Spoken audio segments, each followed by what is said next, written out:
La palabra economía parece acorralarnos.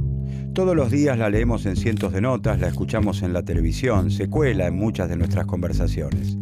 Sin embargo, ¿sabemos de qué hablamos cuando hablamos de economía? ¿Qué es la economía?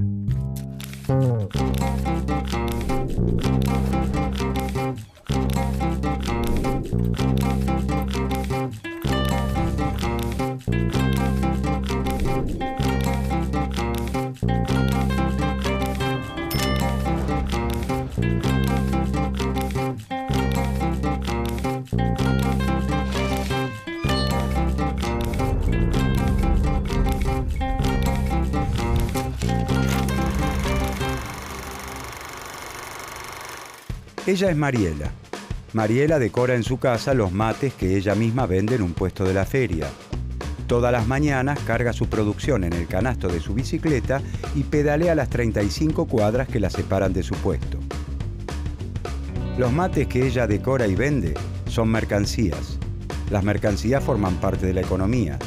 La decoración y la venta de los mates es su trabajo. La venta de sus mates le permite recuperar el dinero invertido y obtener un beneficio. El trabajo, la comercialización, el dinero, la inversión y el beneficio también forman parte de la economía. La bicicleta de Mariela es su medio de transporte. El transporte es materia de la economía porque traslada a los trabajadores las materias primas o las mercancías. Conecta a los fabricantes con los consumidores. Pero la bicicleta de Mariela es asimismo un bien en el que interviene el trabajo humano en sus diversas formas e incluso en distintas partes del mundo. Desde los trabajadores que fabrican los pedales, los que arman los cuadros, los neumáticos o los empleados que se encargan de comercializarla. La división del trabajo es objeto de estudio de la economía. Las calles por las que pasa Mariela, los semáforos en los que se detiene, la vereda donde estaciona su bicicleta han sido provistos por el Estado gracias a la recaudación de impuestos. La recaudación, los impuestos, la inversión del Estado forman parte de la economía. Como vemos, el mundo de la economía es muy amplio. Pero entonces, ¿qué es la economía?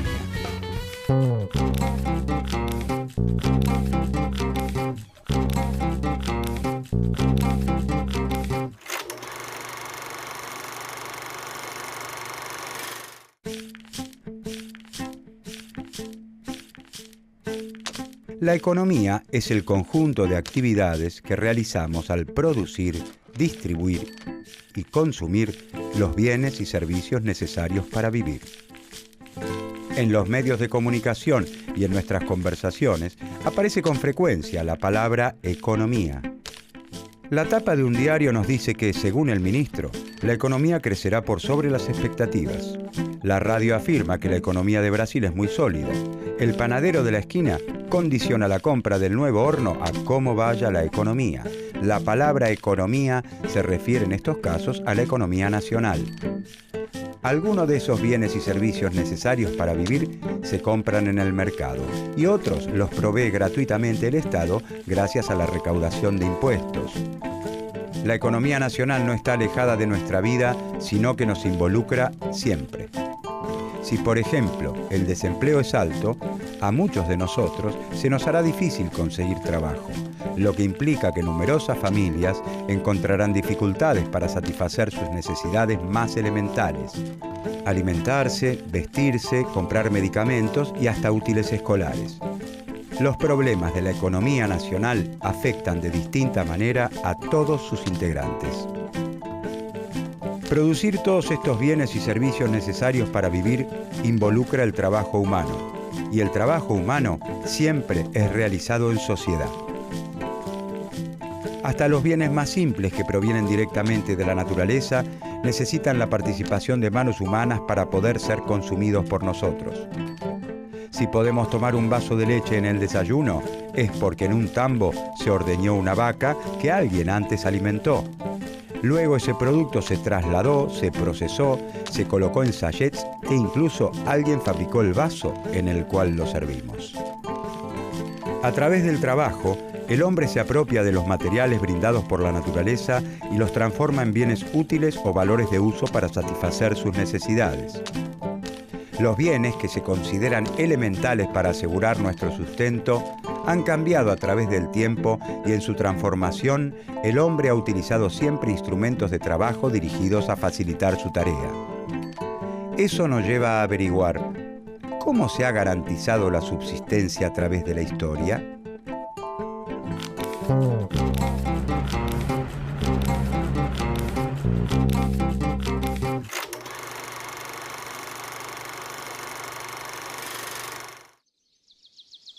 Con el correr del tiempo, algunos pueblos van aprendiendo distintas técnicas productivas que les permiten, entre otras cosas, criar ganado, sembrar y cosechar cereales, fabricar piezas de cerámica y otros utensilios necesarios para vivir.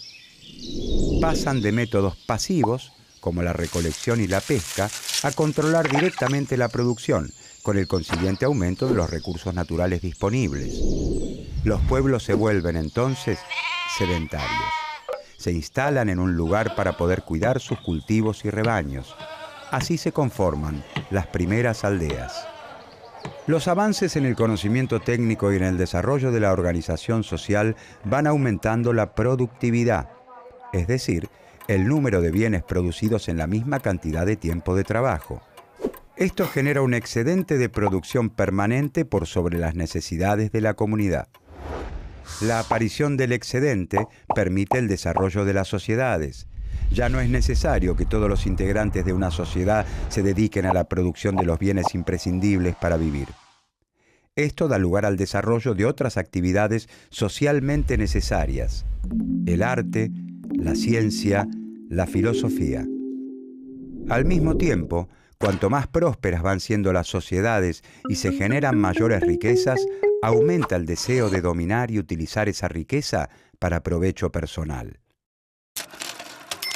La propiedad social sobre los medios de producción es reemplazada entonces por la propiedad privada. El amo es dueño de la tierra y del esclavo, considerado un instrumento de trabajo, una herramienta más. Junto con el excedente aparecen las clases sociales. Este es uno de los grandes temas de la economía. Las clases sociales son grupos humanos. Cada uno de estos grupos en los que se divide la sociedad puede apropiarse del resultado del trabajo de otro de acuerdo al lugar que ocupa en el régimen de producción. La apropiación de la riqueza sobrante, del excedente, genera conflictos entre las clases sociales que se traducen en continuas luchas a lo largo de la historia. Obreros y capitalistas, señores y siervos, amos y esclavos. El grupo dominante busca reproducir las condiciones de vida vigentes, mientras que el grupo dominado lucha porque esa explotación se reduzca o desaparezca. Dependiendo de la clase social que tome las decisiones, este excedente podrá ser utilizado para construir pirámides, hacer la guerra, ser invertido en la creación de nuevas riquezas o para mejorar las condiciones de vida de las clases trabajadoras.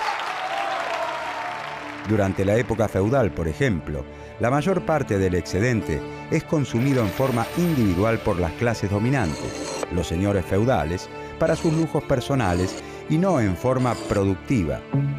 En el sistema capitalista, en cambio, las empresas utilizan el excedente para renovar las máquinas, modernizar la empresa, adquirir materia prima y contratar trabajadores. A medida que las sociedades se tornan más complejas y las actividades productivas se diversifican, se profundiza la división del trabajo y el comercio. Algunos individuos se abocarán al trabajo de los metales, otros al del cuero o al del barro. Lo que antes era una disposición personal para tal o cual técnica se convierte en una especialización, en un oficio. Con la especialización, cada integrante de la sociedad satisface parte de sus necesidades con sus propios productos. Surge la necesidad de intercambiar los bienes que cada uno produce y le sobran por los que les sobran a los otros. Aparece el comercio, inicialmente bajo la forma del trueque. Pero esta forma tiene un inconveniente. Lo que una persona está dispuesta a intercambiar tiene que coincidir exactamente con lo que la otra quiere recibir y viceversa.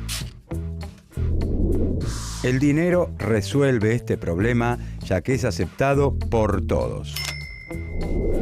En un primer momento, la sal, los cueros o los camellos reemplazan el dinero como forma de pago.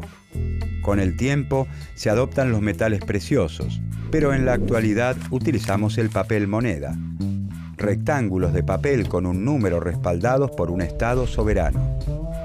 ¿Por qué un billete de 100 pesos argentinos vale efectivamente 100 pesos argentinos y todos nosotros lo entregamos y recibimos considerando que efectivamente su valor es de 100 pesos?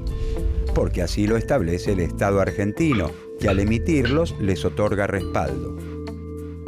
A nivel internacional, la moneda utilizada es el dólar. Al igual que el dinero emitido por cualquier otro Estado nacional, un billete de $100 vale $100 porque así lo establece el Estado estadounidense. Todos estos cambios en las técnicas de producción y en la forma en la que los hombres han intercambiado los bienes para satisfacer sus necesidades han ido transformando el mundo de las primeras formas de organización social y con él las preguntas que los pensadores de su tiempo se han hecho en relación con la naturaleza y la vida en sociedad.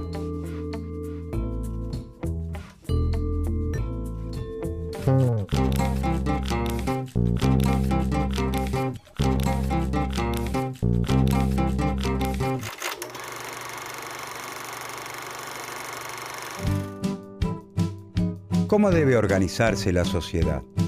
¿Cómo se debe distribuir la riqueza? ¿Por qué un producto se intercambia por otro en determinada proporción y no en otra? A través de los siglos, una multitud de pensadores, filósofos, profetas y sabios de diversas disciplinas se han hecho estas y otras preguntas. Pero a partir de los cambios vertiginosos que se producen en los siglos XV y XVI en el terreno de las ideas y de las técnicas de producción, comienza a delinearse un campo común, el de la economía. Esta disciplina es la economía política, que no solo se propone entender por qué los hechos económicos ocurren de determinada manera, sino establecer cuáles son las políticas más adecuadas para lograr la prosperidad de la sociedad.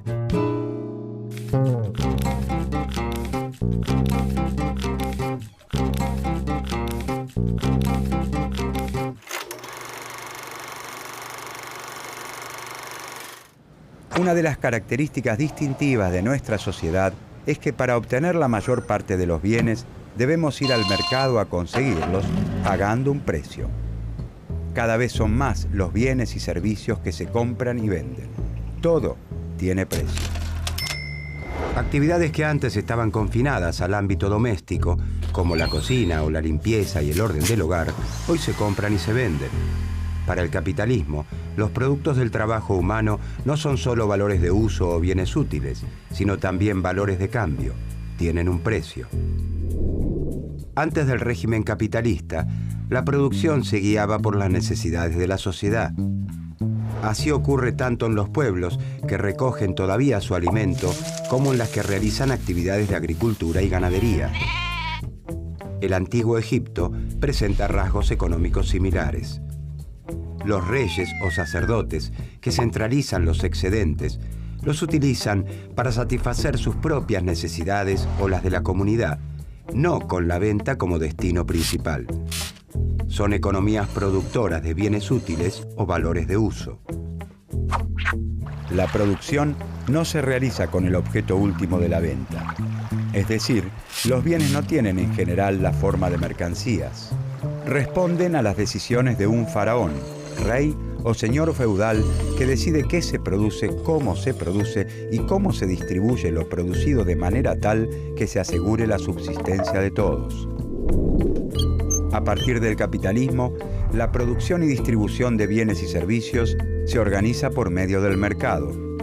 Como siempre ha ocurrido, y mucho más que antes, en el capitalismo todos necesitamos del trabajo de los otros para vivir. Nadie se encarga de fabricar su propia ropa, elaborar sus alimentos, ni darse clases de inglés a sí mismo. Los individuos, como parte integrante de una comunidad, desarrollan una división de tareas para poder satisfacer sus necesidades de una forma más eficiente. Todos necesitamos del trabajo de los otros para vivir, pero la organización de esta actividad no es consciente. Cada integrante decide, en forma aislada y libre, qué va a producir, en qué cantidad y con qué características, y recién después va al mercado con su producción. No hay una organización del trabajo social que, partiendo de identificar las necesidades, organice las actividades para realizar como ocurría en las sociedades anteriores al régimen capitalista. En otras sociedades, el intercambio existe, pero no es la forma general de organización de la actividad económica. Si dos comunidades cuentan con excedentes ocasionales de diferentes productos, se dan las condiciones para el cambio. En el capitalismo, sin embargo, nadie se encarga de preguntar, a ver, ¿qué necesitamos? ¿Cómo nos organizamos para producir esto que necesitamos? ¿Cuántos litros de leche? ¿Cuántos autos? ¿Cuántos medicamentos? Nada de esto ocurre. Nadie controla la distribución del trabajo entre las distintas ramas de la producción, ni entre las empresas particulares. En el capitalismo, nadie da órdenes excepto el mercado. Cada productor puede producir tanto como quiera y esta producción no se realiza de acuerdo a las necesidades sociales.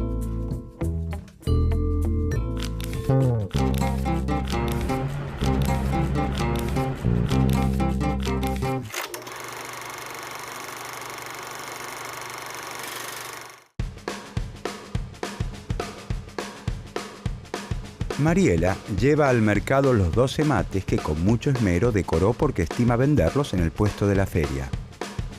Ella no sabe si tomó la decisión correcta. La cantidad de mates que compró y decoró no depende de cuántas personas crea Mariela que los necesitan.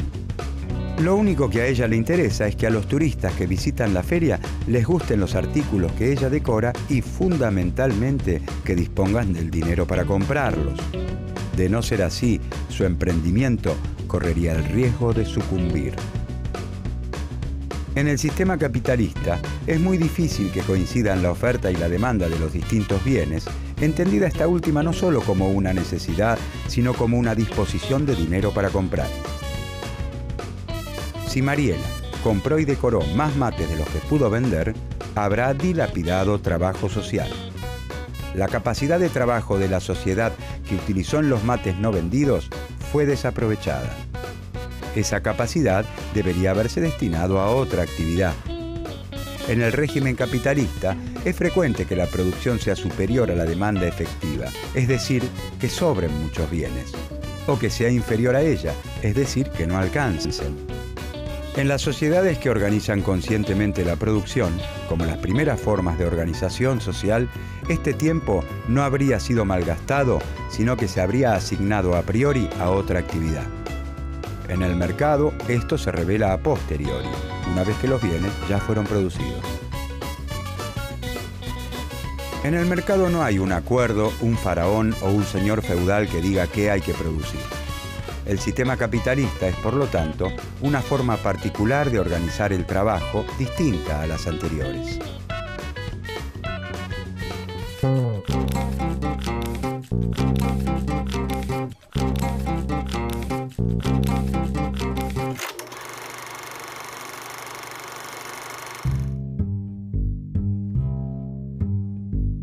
Pero entonces, ¿cómo funciona? ¿Cómo puede ser que un sistema en el que no se organiza cómo compatibilizar los recursos con las necesidades de la sociedad sea capaz de perdurar en el tiempo? Estas preguntas dieron inicio a la ciencia económica. Los economistas son una suerte de espectadores de sociedades que se transforman con problemas económicos que se modifican. Lo que parece importante en cierto momento ya no lo es con el paso de los años. Por eso las teorías económicas suelen aparecer en un determinado contexto histórico. ¿Cómo hacer para que crezca la riqueza? ¿Cómo se debe distribuir? ¿Cómo asegurar el bienestar de la población? Los problemas económicos varían con el paso del tiempo y entre los distintos países. Ciertos asuntos pueden ser considerados importantes en un país y totalmente ignorados en otros. Por eso la ciencia económica tiene, o debería tener, particularidades regionales o nacionales. El desarrollo del pensamiento económico depende, en consecuencia, de la existencia de ciertos problemas que la realidad histórica plantea. Así como un médico necesita hacer un diagnóstico para poder curar a un enfermo, la ciencia económica estudia el funcionamiento de la economía de una región, un país o el mundo para estar en mejores condiciones de resolver sus problemas económicos.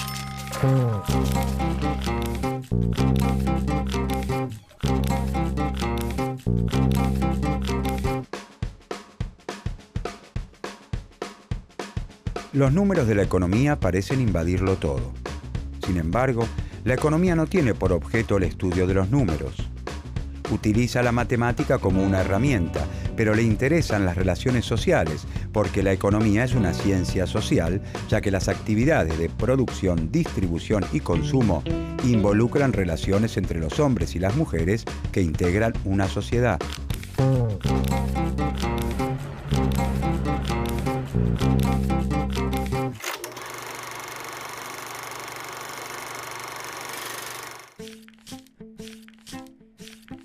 En las ciencias naturales, las causas de cada fenómeno pueden aislarse en un laboratorio para comprobar las hipótesis formuladas.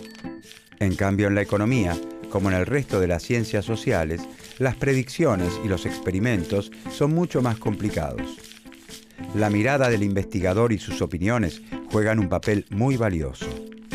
Y la importancia es aún mayor porque los análisis económicos derivan en recomendaciones sobre políticas para implementar, las que están muy influenciadas por los intereses económicos, políticos y sociales del profesional que la formula.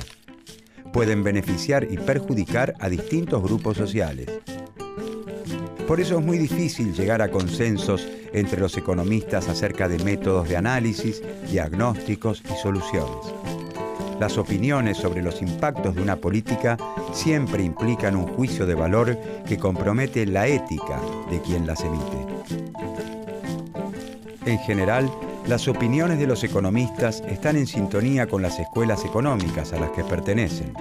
Las escuelas económicas son grupos de pensadores y de teorías que comparten una misma visión general de los hechos. Están lideradas por ciertos autores, consagrados como autoridades de la disciplina, cuyas contribuciones se transforman en punto de referencia obligado para sus discípulos. Cada escuela cuenta con un conjunto de rasgos distintivos y característicos y representa, en forma consciente o no, ciertos intereses. El pensamiento económico no evoluciona en el tiempo de manera lineal. Las nuevas teorías no reemplazan las anteriores, ni hay mejores teorías que desplacen otras peores. Muchas de las teorías económicas publicadas a lo largo de la historia podrían explicar los fenómenos económicos del presente. Por eso es tan valioso estudiar la historia del pensamiento económico, porque muchas de las ideas de los primeros investigadores están presentes con innovaciones y rechazos en las discusiones de hoy.